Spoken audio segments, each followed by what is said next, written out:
주님의 은혜로 저와 여러분들은 구속받은 자들이 되어서 은혜로운 삶을 살고 있습니다. 주님과 함께 걷고 믿음으로 걸으며 살고 있죠. 우리가 과거를 생각해 보면 너무도 부끄럽고 또 쥐구멍이라도 있으면 숨고 싶은 우리 그런 삶, 그런 행위들이 있었지 않았습니까? 참 부끄럽지만 그래도 이제는 그런 것을 뒤로 하고 앞만 보며 나가는 삶을 살아가야 되는 것이죠. 그런 우리들이 주님을 닮고 주님의 성품으로 살아가야 되는 것입니다. 그러니까 어떻게 하면 주님을 닮을까? 그것은 성경에 기록되어 있으니까 주님의 그 선하심을 통해서 우리도 그대로 또 순종하면서 닮아가면서 살아가야 하나님의 자녀다라고 말할 수가 있겠죠. 근데 이제 구원받고 난 이후에 그렇게 살아가야 되는 것이 당연한데도 불구하고 많은 그리스도인들이 주님을 닮은 것보다도 계속해서 누구를 닮으려고 하겠습니까? 마귀를 닮으려고 하는 그런 사실들을 보게 되어지죠. 여전히 우리는 하나님의 자녀이고 또 그리스도인데도 불구하고 하나님이 좋아하는 것, 하나님이 그렇게 행하신다 그러면 우리도 따라가야 되는 건 아니겠습니까?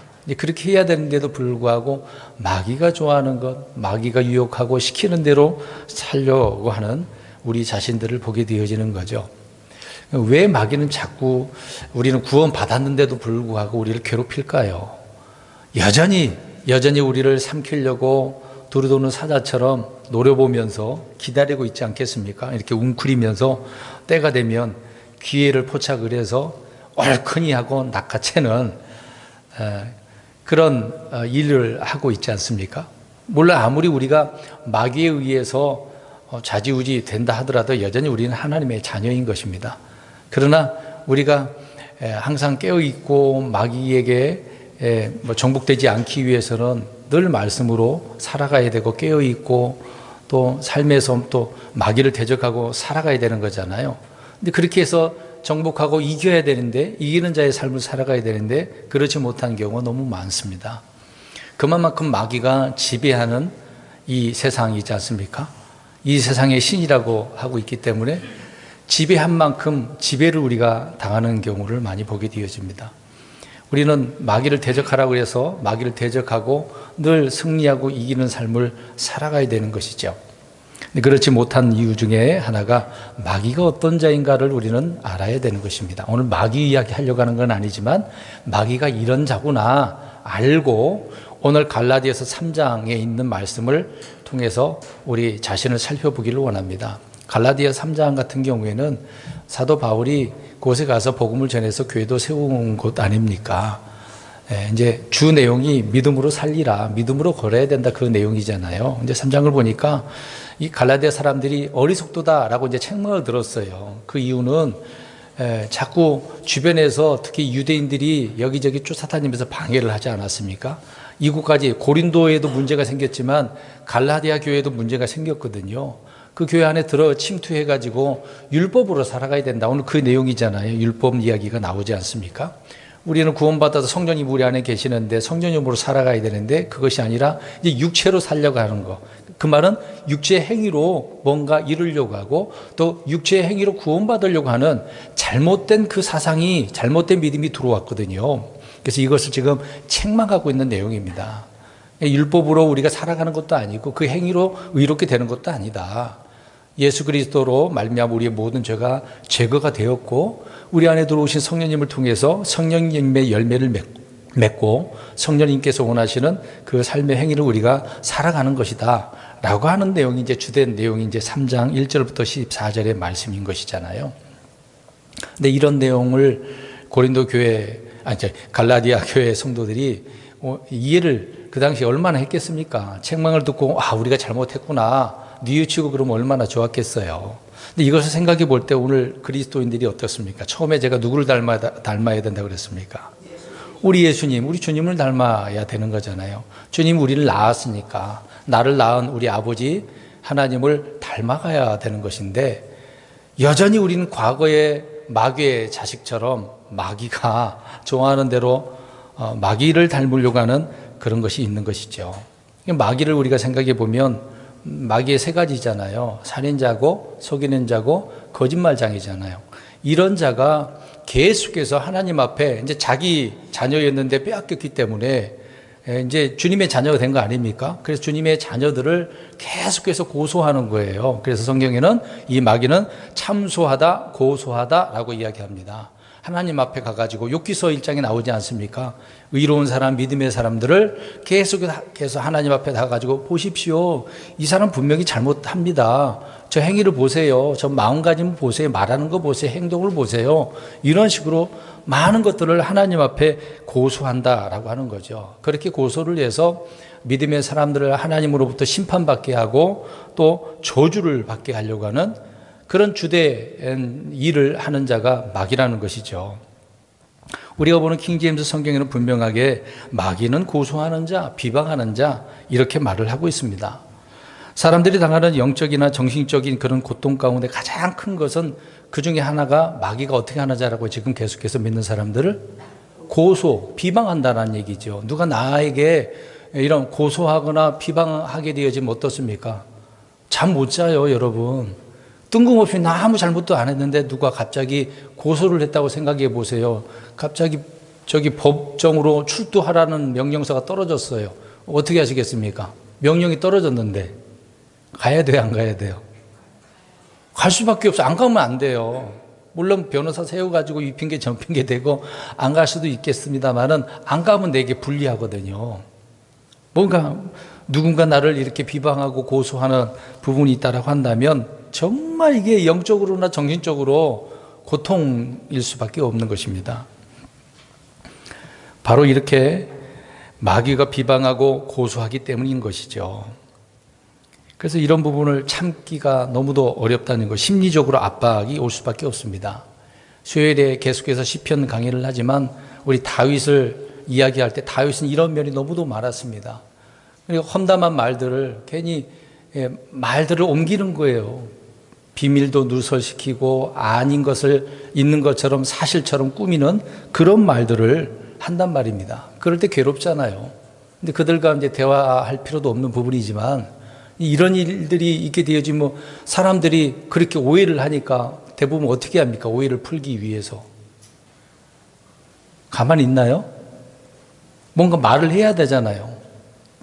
증거를 제출을 하고 아니다라고 말을 해야 될 필요가 있을 수밖에 없는 거죠. 아무튼 마귀는 대적자이고 방해자이고 살인자이고 거짓의 아비이고 빛의 천사로 가장하는 자이고 성도들을 고소하고 또 높은 권세를 비방하는 자라고 분명히 성경은 말을 하고 있습니다. 그래서 성도들을 거짓으로 하나님께 고소하고 비방하는 허위사실 유포자이다는 거죠. 오늘날 허위사실 유포하는 자들이 얼마나 많습니까? 마귀는 그렇게 해서 심판과 징계를 받도록 유도하는 거예요. 마귀의 농간에 넘어진 많은 그리스도인들이 얼마나 많습니까? 오늘날 그런 일들이 많잖아요. 거짓 소문들을 퍼뜨리는 것, 스캔들을 만들기도 하고 이 모든 것이 다 마귀의 영이 이 세상을 지배하고 있기 때문인 것입니다. 그래서 말이 부풀려지고 왜곡되고 또 이런 왜곡된 말들이 퍼지는 것, 이런 것들이 마귀의 일이거든요. 하나님은 그렇게 하는 분은 아닌 것입니다. 우리는 사람들과 사람들 사이에 이런 문제로 생각할 수도 있겠습니다만은 더 나아가서 보이지 않는 이런 영적 세계의 문제다는 것을 인식을 하고 있어야 되는 것입니다. 그래서 이 사악한 본질과 실체가 분명히 있다는 얘기죠. 좋은 실체가 아니라 이런 사악한 실체가 눈에 보이지 않게 움직이고 있다라고 하는 사실. 이제 그런 사실들이 누구에게 다가오고 있다는 얘기예요? 저와 여러분에게 마귀는 공격하고 있는 거예요. 그리스도인들을 향하여서. 계시록 12장 10절에서 가서 보게 되어지면 마귀는 우리 형제들을 고소한 자라고 이야기하고 있습니다. 형제들을 고소하던 자라고 이제 되어져 있는데 우리 형제들이라고 그랬어요. 그러니까 누구를 말하는 거겠어요? 주를 믿는 사람들을 이야기하겠죠. 분명히 계시록 12장 10절에는 그렇게 말을 하고 있습니다. 누구 앞에서라고 했을까요? 하나님 앞에서라고요. 하나님 앞에 다른 자에게 갈 필요가 없는 거예요. 마귀는 하나님 앞에 가는 거예요. 그 이유는 하나님의 백성이 이렇게 나쁜 놈이다 라고 고소한다는 얘기예요. 하나님의 자녀인데도 불구하고. 그래서 마귀는 우리가 행하는 죄, 어떤 불의, 불법, 악한 생각, 또 말들을 꼬투리 잡아서 하나님 앞에 가서 고소한다, 그 얘기인 것입니다. 지금의 사회가 마귀의 영으로 이렇게 완전히 충만한 사회에 달하는 것을 우리는 이런 점에서 인식을 하고 있어야 되는 것이죠. 아무튼 마귀는 이렇게 밤낮으로 고소를 한다고 성경은 말씀을 하고 있습니다. 근데 사람이 꼭 범법자이기 때문에 그런 건 아니거든요. 저와 여러분은 물론 육신적으로 볼 때 어떤 자입니까? 여전히 죄가 많은 자들이에요. 불법이 있을 수밖에 없는 육신의 몸을 가지고 있지 않습니까? 아직 이 몸은 구속받지 못했기 때문에 그러는 것이죠. 근데 우리는 주님 안에서는 죄인이 아니라 이제는 어떤 자입니까? 의로운 자란 말이죠. 그래서 의로운 자는 의로운 대로 고소를 하는 거예요. 욥이 그랬던 것처럼 의로운 자, 완전한 자라고 말하고 있지 않습니까? 너무도 마귀의 입장에서는 배 아픈 거죠. 저는 의로운 자라고 하나님이 그렇게 인정을 한다고? 그래서 여러 말로 비방을 하는 거죠. 그래서 하나님 앞에 고소하고 또 친구들을 통해서도 비방하게 만드는 거예요. 친구들이 욥을 칭찬해 줬습니까? 어떻게 했어요? 비방을 했죠. 너 잘못한 것이 있잖아. 너 분명히 생각해봐. 깊이 생각을 해봐. 너 하나님 앞에 잘못해서 그런 거야. 여러분, 이런 말을 들으면 어떻게 됐습니까? 대부분 사람들은 의기소침하죠. 내가 그랬나? 그런 말을 들으면 굉장히 심각해지게 되는 것입니다. 아닌데도 불구하고 막 고민되는 거죠. 밤낮으로 생각하는 거예요. 내가 지금 어려움 당하는 거 이 문제인가? 굉장히 스트레스 아닌 스트레스를 받게 되어지는 거죠. 그러니까 사실 마귀가 여러분을 비방하고 고소하더라도 사실 우리의 양심이 올바른다면 두려울 것도 부끄러울 것도 없다라고 한다면 이런 것들은 아무것도 문제가 되지는 않는 거죠. 근데 뭔가 자꾸 우리가 깨닫지 못하고 뭔가 잘못한 것이 있으면 이런 말을 들을 때는 굉장히 스트레스 받는 거죠. 심리적으로 부담이 될 수밖에 없는 겁니다. 우리 이사야서 51장 7절 한번 가서 볼까요? 자, 그런 마귀가 우리를 고소한다라고 하더라도 하나님께서 뭐라고 말을 해요? 누가 비방을 해요? 사람들이 비방을 해요? 그러면 하나님께서 뭐라고 말씀하고 있습니까? 이런 것들을 어떻게 하지 말라. 읽어봅니다. 51장 7절 이사야 시작. 일하는 자들아, 내 법이 있는 백성들아. 사람들의 비방을, 그들의 험담을, 비방 두려워하지 말래요. 두려워하지 말래요. 마귀가 이런 고소하더라도 두려워할 것이 하나도 없는 거거든요. 그런데 성도들은 마귀에게 비방을 받지 않을 수는 없어요. 사실상 이런 말을 주님께서 우리에게 해주고 있으면서도 위로받으라고 해주셨는데도 불구하고 계속해서 마귀는 우리를 고소하거든요. 너 네 자신을 봐. 예수님으로 통해서 내 죄가 제거가 되고 의롭게 되고 그랬다고? 여전히 너는 죄인 아니야. 네 속성을 봐. 너 항상 생각하는 거, 말하는 거, 행동하는 거 뻔하잖아. 이렇게 고소를 한다는 얘기죠. 하나님 앞에서 그렇고 우리에게 귓속말로 생각을 집어넣고 그러면 굉장히 힘들어지는 거예요. 계속해서 밤낮으로 우리들의 생각과 말과 행동들을 꼬투리 잡고 이렇게 주입시키고 있는 것이죠. 여러분, 원수의 행동은 무슨 짓을 해도 믿게 보이고 그 저희와 동기가 의심스럽고 순수해 보이지 않는 것 같이 마귀는 그렇습니다. 성도들이 하는 그 어떤 것도 인정하려고 하지 않아요. 우리가 하나님 앞에 믿음으로 살려고 나름대로 최선을 다하잖아요. 기도도 하고 이렇게 오늘 일요일 날 나와서 주님을 경배하기도 하고 찬송하기도 하고 성경도 열심히 읽기도 하고 또 복음도 전하기도 하고 이런 것들이 우리는 의롭게 산다라고 하는 표현 아닙니까? 근데 이런 것까지라도 마귀는 어떻다고요? 나부 좀 속된 말로 안 이롭게 보이는 거죠. 저놈이 저렇게 한다고? 그래서 그렇게 한다 하더라도 계속해서 옆에다가 주입시키는 거예요. 너는 죄인이야. 너는 어떻게 할 수 없는 그런 존재야. 라고 말이죠. 마귀의 자녀들이 하나님의 자녀들을 비방하는 것은 당연할 것입니다. 그래서 사도 바울은 말합니다. 히브리서 10장 33절에 히브리서 기자인 바울이 말합니다. 한편으로는 너희가 비방과 고난으로 말미암아 구경거리가 되고 또 한편으로는 그렇게 취급받은 자들과 사귀는 자들이 되었으니, 우리는 그렇게 됐다는 얘기죠. 마귀가 그렇게 하고 사람들이 그렇게 비방하고 있으니 우리는 그렇게 취급받는 자들이야 라고 이야기하고 있는 겁니다.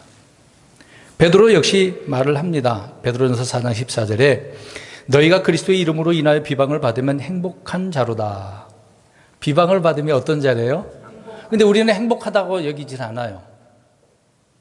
오히려 어떻게 생각을 합니까? 수치스럽고 부끄럽고 막 스트레스 받는 거, 심리적으로 내가 이런 자였어? 난 이런 나쁜 놈이야? 막 자책을 하게 되어지는 부분이 많이 있는 거죠. 마귀는 주님 안에서 살아있는 성도, 의를 행하는 성도들을 향해서 이렇게 고소와 비방을 일삼고 있다는 거예요. 이게 당연한 거예요. 안 할 수 그게 아니에요. 마귀는 그렇게 해요, 항상. 이걸 우리는 알고 있어야 된다는 얘기죠. 근데 희한한 것은 마귀는요, 세상 다른 종교들을 비방을 잘 안 합니다. 불교, 뉴스에서 불교 비방하는 사람들이 그곳에 가서 비방하는 거 보십니까? 가톨릭 그런 것처럼 없잖아요. 근데 유별나게 기독교에 대해서만큼은 세상 사람들이 어떻게 여기고 오늘 뭘 하는 거죠? 마귀가 하는 것처럼 비방하고 고소하는 거. 너희들 봐, 기독교인이라며 구원받았다면 뭐 사랑? 그럼 사랑해야지. 얼마나 비방하고 고소합니까? 마귀가 그렇게 하기 때문에 마귀의 자녀들 역시 그렇게 하는 거죠. 근데 그런 말을 듣는 우리 의로운 구원받은 성도들 너무도 괴롭다라고 하는 부분인 것입니다. 여러분, 성경에 위대한 믿음의 사람들이 굉장히 많이 나오죠. 이런 사람들은 주님께서 인정하셨어요.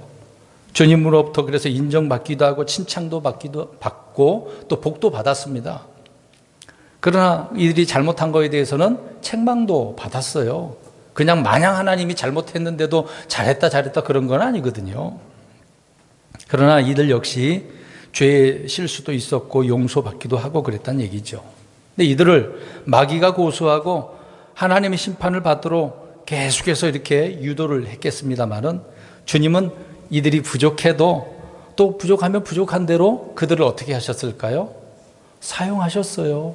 주님의 일을 하도록 하셨다는 얘기입니다.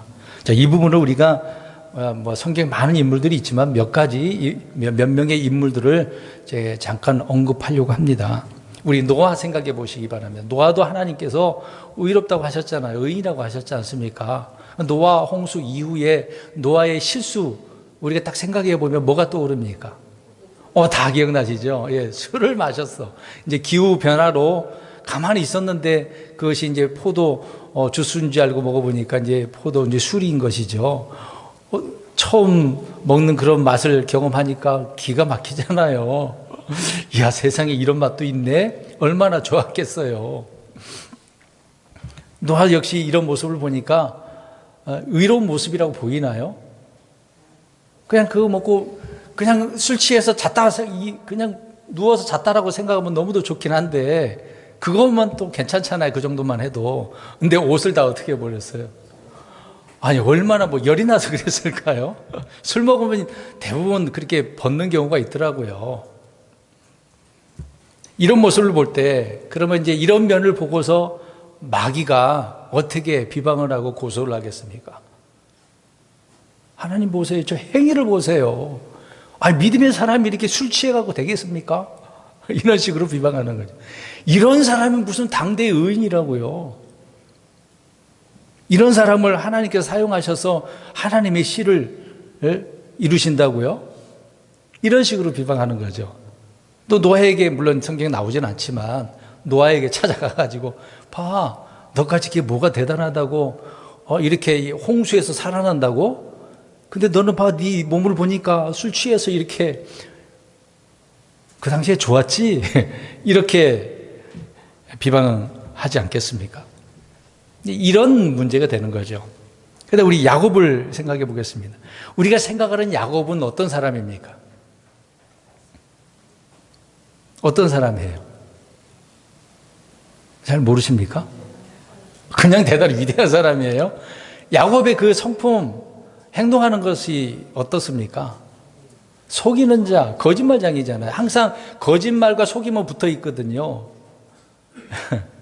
형 거 뺏기도 하고, 둘째인데 이제 첫째가 되고 싶어서 장자의 복이 굉장히 탐났나 보죠.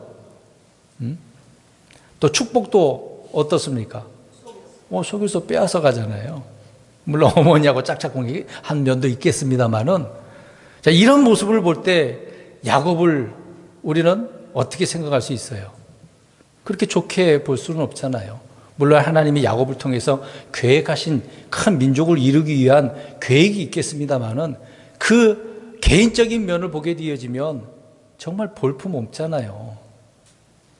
계속해서 인생이 얼마나 또 고난 당한 그런 내용도 나오긴 합니다만은 본인이 그렇게 잘못을 했기 때문에 인생을 그렇게 살아간 면도 있었던 것을 우리가 알 수 있습니다. 그러나 이런 면을 볼 때 마귀는 아주 좋잖아요. 딱 좋잖아요. 고소하기가. 이 사람 속이는 자 아니에요? 자기도 속이는 자이면서도 불구하고 야곱이 이런 사람이라고 하나님께 고소하는 거죠. 너까지 게 무슨 민족을 이루어? 이렇게 나오는 것입니다. 이런 말을 듣게 되어진다라고 한다면 흔들릴 수가 있는 거죠. 사람이라고 한다면. 모세는 또 어떤 사람입니까? 모세는 어떤 사람이에요? 우리가 알듯이 그냥 위대한 것만 생각하지 마세요. 모든 성경의 인물들은 연약함이 다 있거든요. 말이 어때요? 말에. 말에 있어서 좀 능숙하지가 못한 면이 있어서 본인 스스로가 그렇게 고백을 했어요. 그래서 성품도 좀 급했거든요. 그래서 사람을 어떻게 했습니까? 죽였어요. 살인자였어요. 아니, 모세 살인자였다니까요. 살인자가 누구의 일을 하고 있는 거예요? 하나님의, 그것도 이스라엘 백성들을 이집트에서 어떻게 했습니까? 데리고 나왔잖아요. 모든 것은 다 하나님이 하신 것이지만 하나님 모세를 통해서 자신의 일을 이루신 거잖아요. 근데 개인적인 면을 볼 때는 모세는 말도 이렇게 좀 둔해, 말에 대해서. 성격도 급해, 살인자. 이런 사람이 어떻게 하나님의 일을 한다고요? 기도원을 보겠습니다. 물론 신약에 이제 예수님의 제자 중에 도마도 마찬가지지만 두 사람은 어떤 사람이에요? 기도원과 도마는 뭐가 많아요? 잘 아시네요. 의심이 많아. 기도원은 그래서 하나님이 이제 무슨 일을 하라고 하니까, 이스라엘 구원해라고 하니까, 제가 뭘 어떻게 할 수 있다고요? 하나님, 그러니까 항상 이스라엘은 표를 보여줘야 되잖아요. 그래서 어떻게 하나님께 요구합니까? 몇 번이나? 3번이나. 저 지역에 다 이슬이 맺히게 하고 또 조그마한 이 손뭉치에 거기도 있고 없고 하고. 왜? 뭐가 많아서? 의심이 많으니까. 물론 본인은 확인하고 싶었었던 그런 면도 있겠습니다만은 의심 많아요. 토마도. 내가 보고 내가 만져봐야 믿겠다. 그런 말이 나오는 거죠. 뭔가 확인하고 싶은 거죠. 그러니까 확인하고 싶다라고 자체는 뭐가 의심이 있다라고 하는 부분인 것입니다. 그런데 의심 많은데 하나님의 일을 하네요. 저와 여러분들 의심 있어요, 없어요? 의심하잖아요. 삼손은 또 어떻습니까? 머리가 긴 거? 사실 머리 길면 안 돼요, 남자는. 짧게 잘라야 돼요. 근데 어떤 사람이니까? 나사르 사람, 구별된 사람, 포도즙도 되면 안 돼요. 시체 가까이 하면 안 돼요. 머리는 길러야 돼요. 여러 가지 막 제약이 있어. 근데 삼손은 다 그렇게 했나요? 안 했거든요. 나사르 사람인데도 불구하고 그렇게 안 해. 시체도 사자 만졌잖아요. 꿀 거기 먹었지 않습니까? 창녀 블레셋 여인을 어떻게 했습니까? 취해서 아내를 삼았잖아요. 이런 사람이 하나님의 일을 한다고요? 마귀가 비방하기 딱 좋잖아요. 고소하기 얼마나 좋습니까? 너는 이런 사람이잖아. 계속해서 이런 말들을 하는 거죠. 또 다윗 생각해 보겠습니다. 우리가 다윗 위대한만 생각하지 마요, 지금. 다윗은 어떤 사람이에요?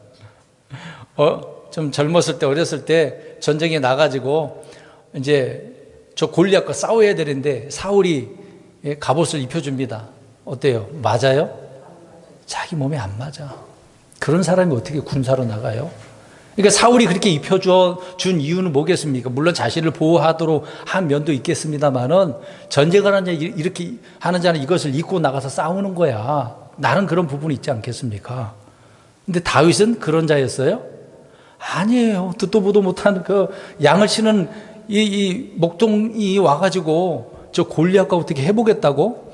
누가 이해를 합니까? 그 형들도 어떻게 얘기해요? 비웃었잖아요. 너까지 있기 여기까지 뭐 집에 있지 양이나 치지 여기 와갖고 뭘 잘났다고 비방을 하잖아요. 다윗은 그 당시에 그런 자였죠. 후에는 또 어떻습니까? 물론 위대한 사람이긴 합니다만은 바세바를 어떻게 했어요? 간부잖아요, 간부. 가늠한 거 아닙니까? 또 그 남편 우리아를 어떻게 했어요? 죽게만을 살해한 자라고 볼 수가 있겠죠. 죽이라고 한 거니까. 이런 사람이었어요. 이런 사람인데 하나님께서 계속 왕으로서 일을 하게 하고 있네요. 우리가 좀 이해가 못하지 않습니까? 이게 이해가 되나요? 그러니까 마귀가 볼 때는 이런 자인데 어떻게 하나님의 일을 합니까? 솔로몬 생각해 보겠습니다. 좋은 거 생각하지 마세요. 지혜, 분별력 생각하지 마세요. 솔로몬은 어떤 사람이었어요? 물론 하나님께서 지혜를 줘서 막 큰 부자가 됐어. 나이 들어서 어떻습니까? 말씀대로 살지 못하고 아내들로 인해서 우상을 신당도 만들고 섬기기도 했잖아요. 이게 좋습니까? 자기 누려볼 거 다 누려놓고 전도서에서 뭐라 그랬어요? 헛된 자기는 다 누리고 난 다음에 그렇게 말을 하고 본인 스스로도 자기의 이런 헛되고 연약한 것을 고백한 거죠. 마귀가 볼 땐 딱 좋잖아요. 특히 이제 부자, 돈 많으면 권력이 있으면 이용하기가 참 좋거든요. 그런 많은 것들로 고소하는 겁니다. 구약에 있는 인물들을 계속 이야기하고 있습니다. 엘리야는 또 어떻습니까? 갈멜산, 그런 거 위대한 거 생각하지 말라고요. 이세벨 때문에 어떻게 했습니까? 도망갔어요. 힘이 가다가 탈진돼서 막 힘이 없어. 그 로든나무 밑에서 힘들어. 하나님 어떻게 해달라고? 해달라고. 힘이 다 빠졌어. 이제 걸을 수도 없어. 근데 하나님께서 누가 와서 막 먹을 것 갖다 줬어요? 까마귀가. 그것을 먹고 힘을 얻어갖고 걸어서 갔잖아요. 근데 이제 보세요. 우리가 주님의 일을 할 때 이제 힘이 빠졌어. 막 몸이 지쳐. 그럼 일 할 수 있겠습니까? 못하겠어요? 못하는 거죠. 마귀가 그렇게 공격하는 겁니다. 네가 주님의 일을 한다고? 힘 싹 빠지잖아. 그러니까 좀 푹 쉬어. 계속해서 쉬어. 이 말은 뭐예요? 주님의 일을 하지 말란 이야기죠. 주님의 일을 하니까 힘든 거야. 이렇게 비방하고 고소를 하는 겁니다. 요나는 어떻습니까? 주님의 명령대로 니느웨로 가야 되는데 어떻게 해요? 다시스로 도망갔어요. 나 하나님의 마음에 안 들어. 하나님의 명령 마음에 안 드는 거예요. 자기가 볼 때는 니느웨는 어떻게 돼야 돼요? 망해야 돼. 망해야 되는데 저들에게 왜 하나님 말씀 전하냐고요. 회개하라는 말 전할 필요도 없지 않습니까? 화가 났어. 주님의 일을 하기 싫다고 도망갔어요. 이런 모습을 볼 때 사역자로서 충분 조건이 갖춰져 있습니까? 아니죠. 도망갔는데 어떻게 주님의 일을 하냐고요. 안 돼요. 예레미야도 마찬가지죠. 계속 주님의 말씀 자기 백성에 전했는데도 안 들어. 낙심한 거잖아요. 막 우울증이 걸린 거야. 괴로운 거야. 그래 말씀 안 전해야지. 그랬는데도 하나님 불타오르게 만드셔서 말씀을 전하게 될 수밖에 없죠. 아모스 같은 사람은 어떻습니까? 아주 평범해요. 무엇을 하는 사람이었어요? 농사, 뽕나무. 별 볼 일 없어. 사람들이 볼 때 이런 대언자가 딱 나타나가지고 하나님 말씀 전한다고 할 때 백성들이 어떻게 여기겠습니까? 우습죠. 너 대언자야 그러면 표적 보여줘. 항상 그러니까 이스라엘은. 여러분 이것을 볼 때 우리가 직업적으로 생각해 보세요. 사실 직업에는 귀천이 없지 않습니까? 어떤 직업이든. 근데 우리나라 역사적으로 천하게 여겼던 그런 직업이 뭐죠? 다 대부분 백정, 뭐 창기 뭐 이렇게 생각할 겁니다. 뭐 그것도 직업이라고. 근데 뽕나무? 아니, 농사나 짓는 사람이 뭐 주님의 말씀을 전한다고? 너 전해봤자 인정 못 받아. 너까지 이 농부의 말을 누가 듣는다고? 얼마나 비방을 합니까? 여러분, 우리 그리스도인들 어디 가서 비방 들으셔야 안 들으셔요?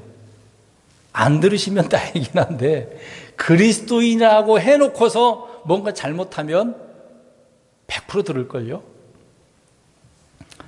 호세아의 부인은 어떤 사람이었습니까? 창녀였던 거죠. 야, 네 가정이 이런 윤리적으로 맞지 않는데 무슨 일을 할 수 있다고? 이런 비방 많이 듣잖아요. 요즘 정치인들이 청문회를 다 하잖아요. 그러니까 청문회 하면은 모든 거 다 털어서 뭔지 안다는 거 없는, 무엇이든 다 털어요. 연관을 다 연결해버려요. 연결고리를 연결해가지고 계속해서 비방을 하는 거죠. 털어. 얼마나 힘듭니까? 아닌 것을 막 엮어가지고. 그러면 못하는 거죠. 이제 신약에 와서 침례인 요한 어떤 사람입니까? 위대한 것만 생각하지 말라고요. 말이 어때요? 좀? 처음 듣는 이야기인가요? 거칠어요. 자기 백성을 향하여서 이제 오고 있어요. 무슨 자식들아? 그건 이제 나왔네, 이제 아셨네. 그 말은 입이 거친 거예요. 좋게 표현할 수도 있잖아요. 그런데 듣는 입장에서 누가 우리 성도님들을 이 독사의 자식이라 그러면은 좋게 들립니까? 안 좋게 들리죠. 물론 의미가 있는 말이기도 합니다만은, 독사라는 말은 뭐죠? 귀가 먹었어요? 얘기했잖아요. 독사는 귀가 있어요, 없어요? 뱀 없어요. 귀 없다고요. 처음 듣는 건 아니죠. 못 들어서, 듣지 못하니까. 그래서 독사의 자식들이라고 표현한 거거든요. 아무리 말씀 전해도 안 들으니까.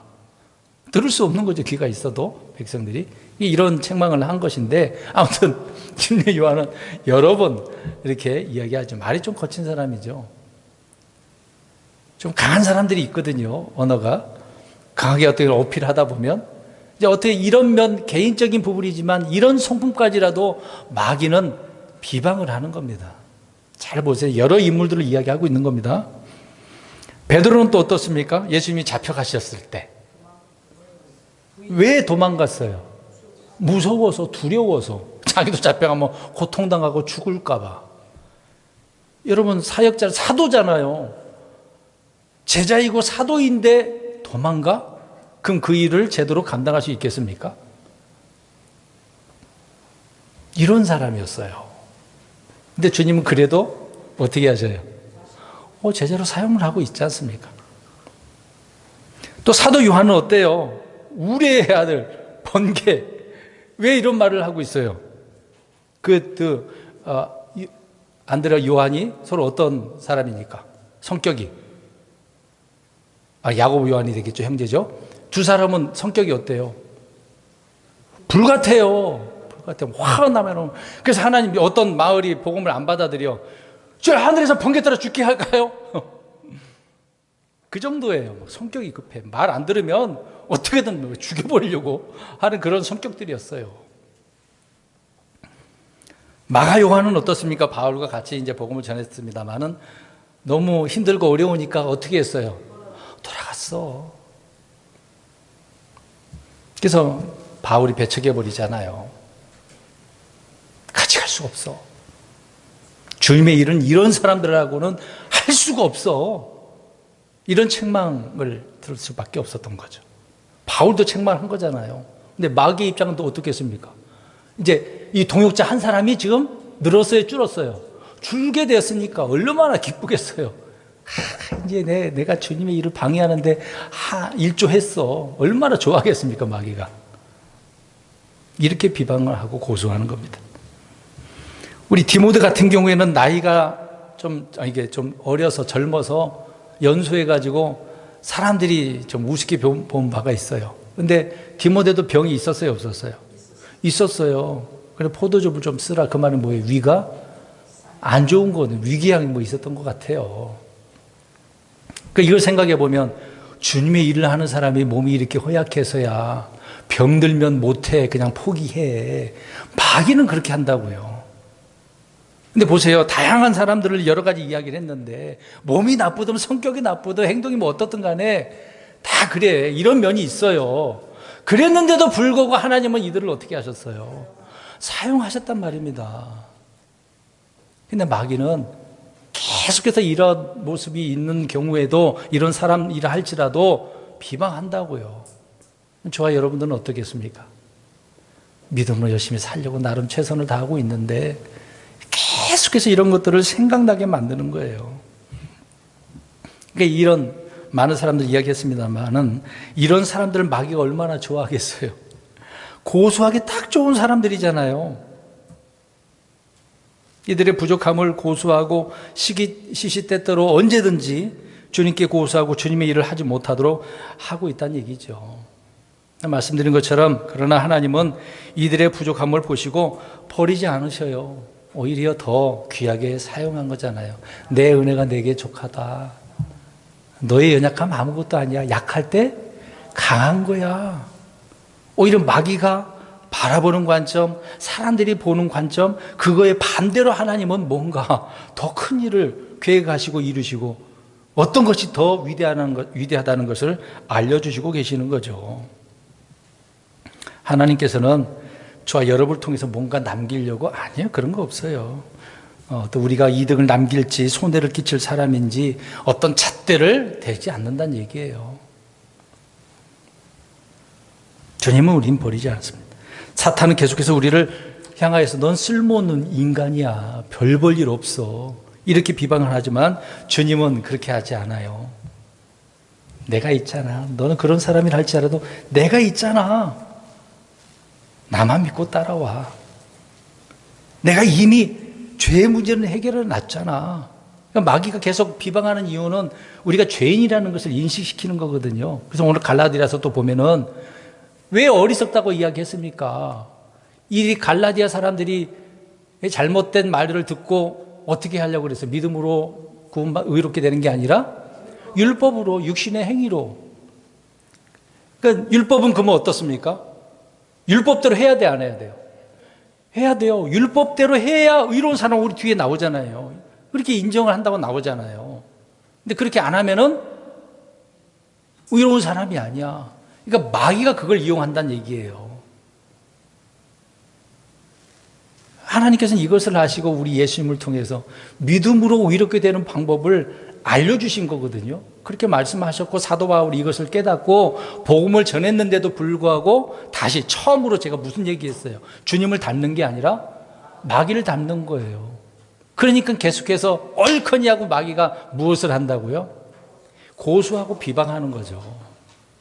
근데 이런 말을 들을 때 비록 연약한 면이 있다 하더라도 우리는 구원받은 자라고 한다면 그래, 나는 이런 자지만 그래도 주님께서 내가 여기 있다라고 하시니까, 나와 함께 하자고 하시니까, 믿음으로 살라고 하니까 나는 주님을 바라볼 수밖에 없어.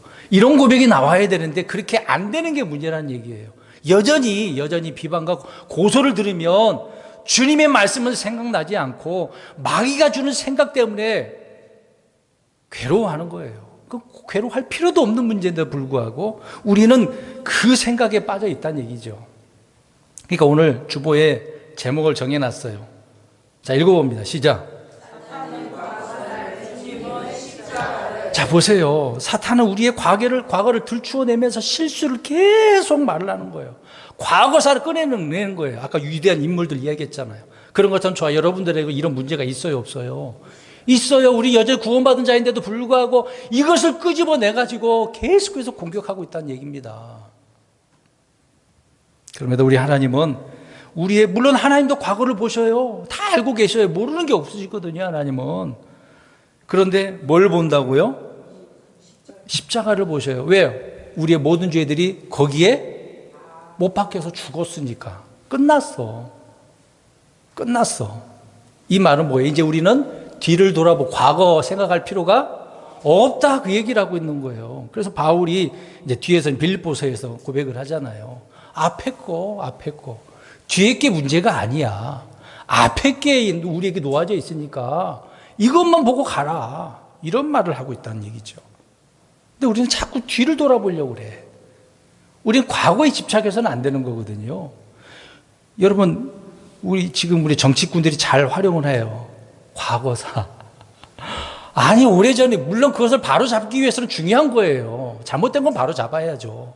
근데 바로 이거 한다고 했는데도 불구하고 계속해서 정치적으로 어떻게 얘기합니까? 또 끄집어내거든요. 누가 좋아하는 일이에요? 마귀가. 근데 그리스도인들이 거기에 물들어가지고 계속해서 과거사에 집착을 하는 거예요. 그러니까 성도들 간에 과거를 가지고 비방을 하는 거거든요. 주님을 통해서 의롭게 된 거, 주님 안에서 하나가 되고 형제가 된 것은 이야기하지는 않고 믿음의 사람, 믿음의 형제인데도 불구하고 계속해서 과거를 끄집어내가지고 공격해요. 과거 이런 사람이었을 거야. 그래서 그런 사실들을 추측을 해가지고 기정사실로 만들어버리는 게 문제가 되고 있는 거죠. 과거에 집착은 하면 안 되는데. 근데 물론 마귀가 보는 관점으로 하나님께서 우리를 보신다고 한다면 이거 잘못한 게 많죠. 그러나 우리가 주님과 올바른 관계, 사랑의 관계라고 하고 또 주님을 갈망한다라고 한다면 주님은 우리가 누구든지 간에 과거에 어떤 사람이든지 앞으로 우리가 어떤 사람이 될지 상관없어요.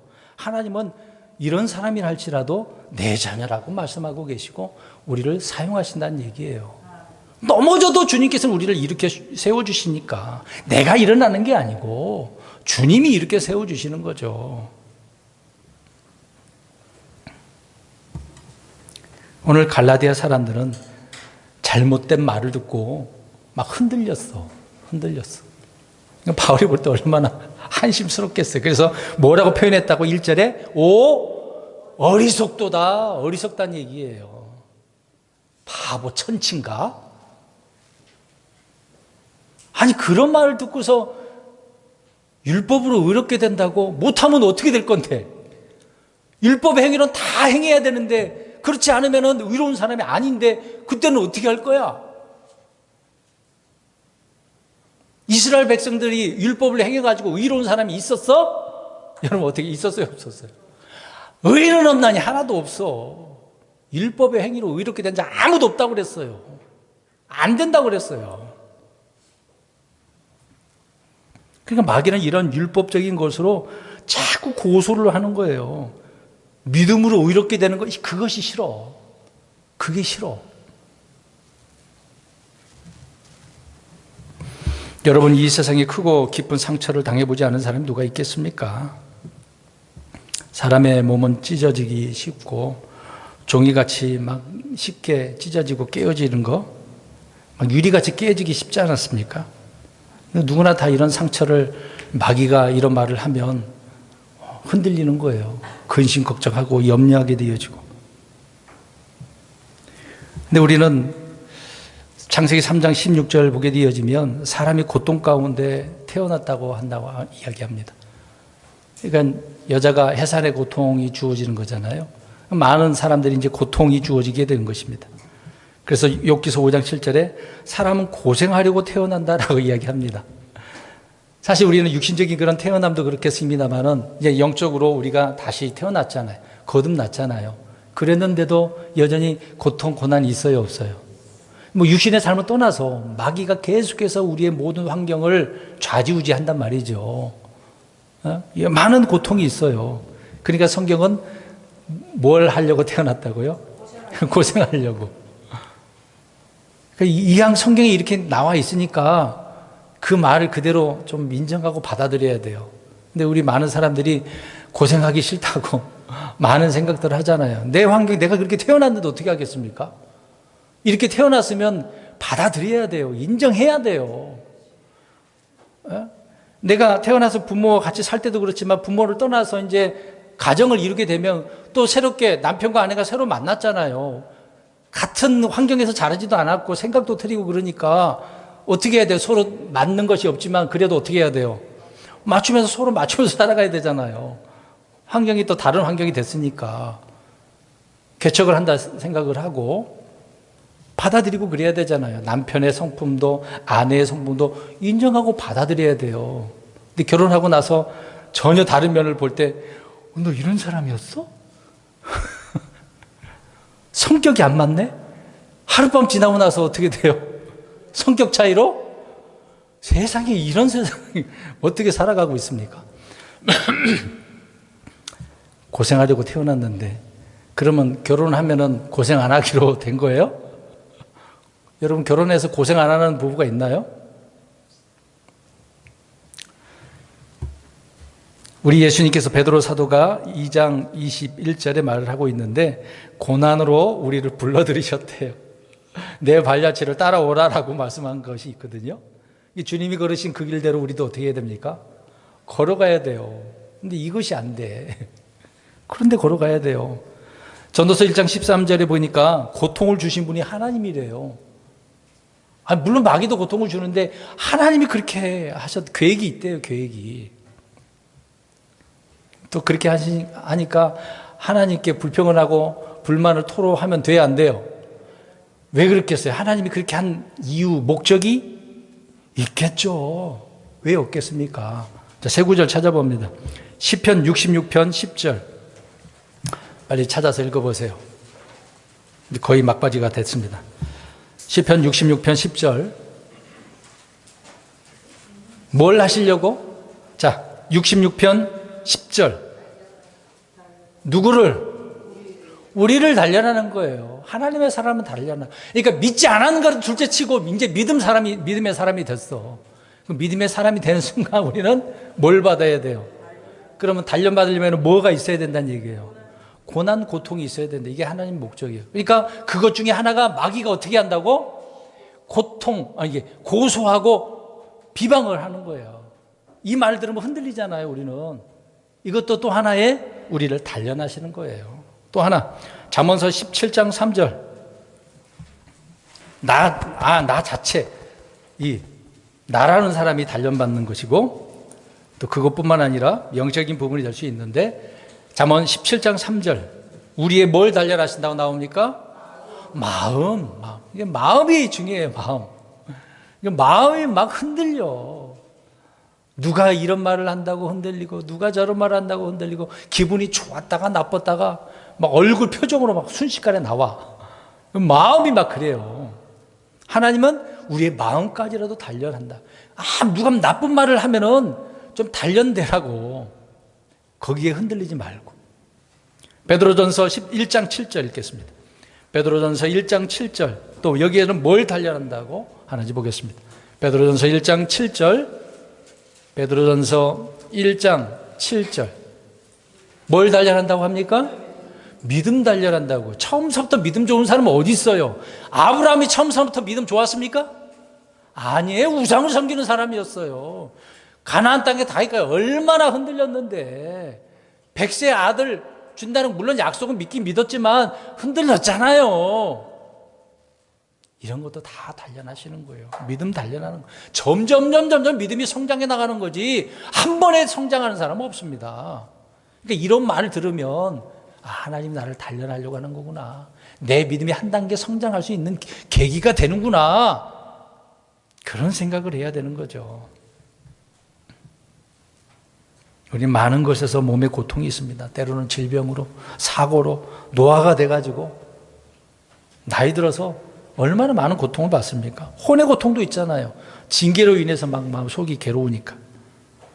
대언자들과 사도들, 주의 백성들이 혼의 고통을 막 신음했다고 시편의 많은 부분에 이야기합니다. 막 뼈가 막 아픈 거예요. 고통을 쑤시는 거예요. 막 이 정도로 고통이 느껴졌다라고 성경은 말하고 있습니다. 그러면 우리의 모든 죄, 불법, 불의를 깨끗하게 할 수 있는 거. 마귀는 과거사를 가지고 우리를 이렇게 계속 집요하게 공격을 하고 있지만 주님은 오늘 제목처럼 어디에다가 주님은 두신다고요? 십자가에. 그 말은 뭐예요? 누가? 우리 예수님이 흘리신 그 피로 세상 모든 죄들을 깨끗하게 제거하셨다라고 이야기합니다. 우리 아까 찬송 불렀잖아요. 302장. 이 세상의 모든 죄를 어떻게 해요? 깨끗하게 맑게 씻기셨다고 이야기하지 않습니까? 그래서 히브리서 9장 14절과 요한일서 7절 1장 7절과 9절에도 말하고 있습니다. 예수 그리스도의 피로 말미암아 깨끗하게 되었다. 그러니까 마귀가 비방을 계속 죄 문제를 가지고 율법의 행위 문제를 가지고 공격을 하지만 이미 끝내놨어. 걱정하지 말라고 이야기합니다. 그러니까 우리는 주님이 끝내놓은 거 이걸 생각하고 어디를 보자고, 아까 바울이 고백한 것처럼 앞을 보자고. 자, 그 내용 봅니다. 빌립보서 3장 가서 보겠습니다. 빌립보서 3장 이제 마지막 구절이 되겠네요. 12절로 16절. 예전에 설교했어요, 이 부분. 빌립보서 3장 12절에서 16절입니다. 자, 길게 읽지 말고 13절만 읽습니다. 시작. 나는 내가 힘이 붙잡은 줄로 여기지 아니하니 다만 이 한 가지 일을 행하나니 곧 뒤에 있는 것들을 잊어버리고 앞에 있는 그것들에 도달하려고. 뒤에 있는 것들은 어떻게 하려고? 잊어버려. 끝났어. 주님이 십자가로 끝내놨어. 마귀가 아무리 과거사를 가지고 우리를 집요하게 공격하다 하더라도 뒤에 것은 어떻게 하라고요? 잊어버리고 이제는 어떻게 해요? 앞에 있는 것, 그것들에게 도달한다. 이제 나중에 우리가 이제 부활이거든요. 이 말이 11절에 이제 쭉 이어진 내용입니다. 부활에 대한 얘기. 앞으로 우리가 주님 앞에 가는 걸 이야기하고 있는 겁니다. 앞에 있는 그것들, 앞으로 주님께 약속해 주신 것들 얼마나 많습니까? 우리는 이제는 과거, 현재가 중요한 게 아니에요. 미래의 일이 중요한 거예요. 이건 정해진 거예요. 그러니까 바울이 이걸 깨닫고 나서 얼마나 기쁘겠습니까? 이제 바울도 보세요. 자기 몸이 막 이 질병이 있었잖아요. 그래서 하나님 앞에 몇 번이나 기도했다고 그랬어요. 3번이나. 이거 사탄의 가시, 육체의 가시라고 하지 않습니까? 내 자신 보면은 하나님이 이거 가지고 어떻게 사역을 합니까? 이것은 내 몸 가지고 사람들이 비방을 하고 있어요. 하나님 일을 못 하겠어요. 근데 하나님 고쳐줘요, 안 고쳐줘요? 안 고쳐주네? 이제 깨달았어. 근데 연약함 그거 아무것도 아니야. 근데 오늘 이 빌립보서 고백하고 있는 것처럼 이 뒤에 현재 중요한 것이 아니라 앞에 있는 게 중요한 거구나 라고 이야기를 하고 있는 겁니다. 그러니까 우리는 과거에 더 이상 집착하지 말고 미래의 일을 생각하세요. 앞으로 우리가 가야 할 방향 앞에 것만 생각하시면 되는 겁니다. 그러면 살아가는 그런 모든 삶이 기쁘고 행복할 수밖에 없는 거죠. 과거에 집착하지 마세요. 주님이 끝내버리셨기 때문에 미래가, 앞으로 일이 중요한 거예요. 그런 약속이 우리 앞에 있기 때문에 이것을 바라보고 달려나가는 저와 여러분들이 되시기를 주의 이름으로 축원드립니다. 아멘. 기도하겠습니다.